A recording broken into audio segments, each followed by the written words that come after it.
Kendo techniques are basically classified into offensive moves, shikakewaza, and defensive moves with counter-attacks, ojiwaza.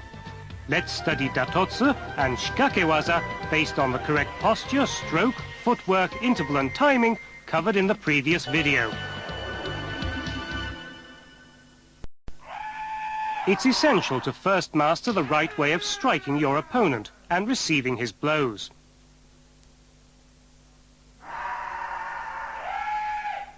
The targets of datotsu are men, kote and do. The throat or nodo is the target of tsuki.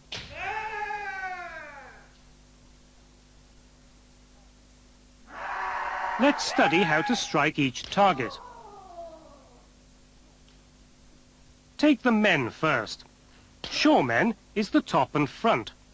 Other targets are hidari men, above the left temple, and migi men, above the right temple.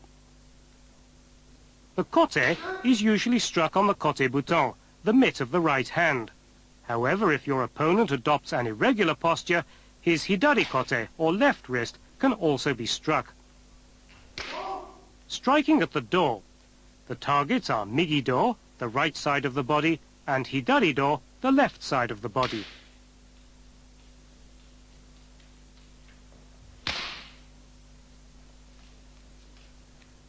Tsuki, the thrust.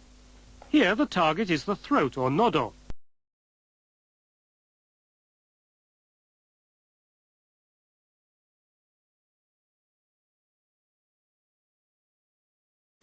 The datotsubu is the top third of the shinai, away from the tsuru.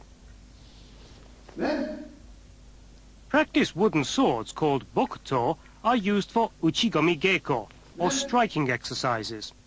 Never actually strike anyone or anything with the bokuto. It's particularly important for beginners to use bokuto to practice striking by simulating the exact points of the targets on the men, kote and do. Shomen uchi, or the frontal strike. With your right leg leading, move forward with suriashi, swing the shinai in a large arc, and make an accurate strike. Hidari men and migi men are similar movements.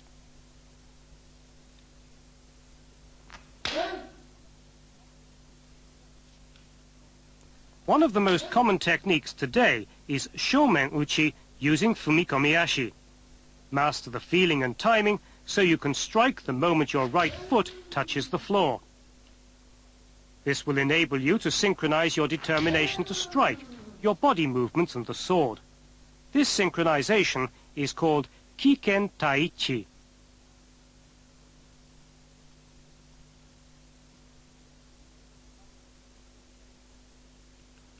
Here are some common beginner's mistakes. The left leg is way up in the air. Here the right leg is too high, and the left leg is raised after striking. This time, the left leg is twisted and drags along the floor.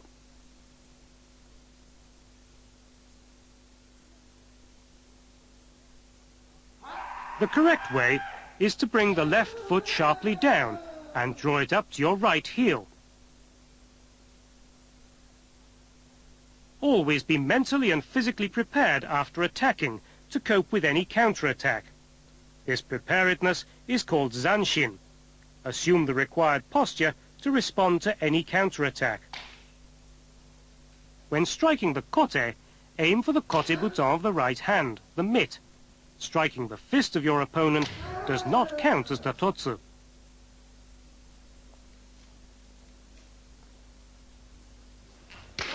When striking the do, aim the blade of your shinai in the correct direction. Strike migi do by stepping in. Your left fist and the kensen should remain at waist height.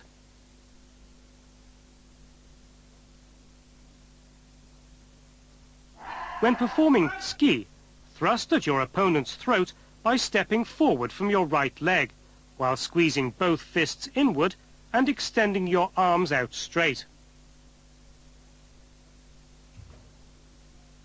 Right after your thrust, Draw back your shinai and assume chudan no kamae with zanshin, preparedness to respond to a counterattack from your opponent. It's broadly accepted that the tsuki technique should be taught to juveniles and beginners as late as possible, so as to place a higher priority on development of other techniques and on safety. You should consider this when you instruct other people. Kirikaishi helps develop the right posture, stroke, footwork, interval and timing, as well as breathing. You'll also be able to build a strong body and spirit.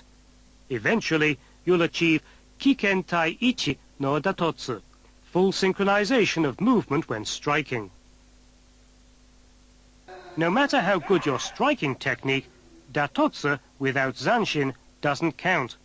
It's therefore important to instruct beginners to assume zanshin when practicing fundamental strokes.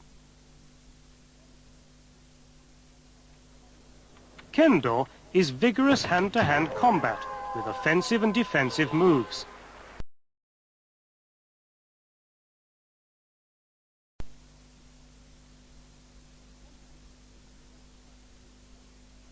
Combat techniques are classified as shikakewaza, attacking moves, or ojiwaza, parry and counterattack.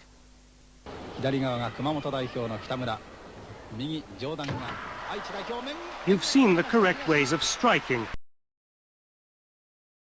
It's essential to practice these waza using large movements to learn the correct manner of performing them. It should also be remembered that practice to improve your fundamental skills greatly enhances the development and improvement of the required techniques. Kendo instructions emphasize the importance of always taking the initiative for the attack. Practitioners of Kendo must thus try to develop their techniques and train their spirit for aggressive attack. Again, it's extremely important to practice Kendo techniques with particular emphasis on aggressive offensive techniques, no matter how hard they may be.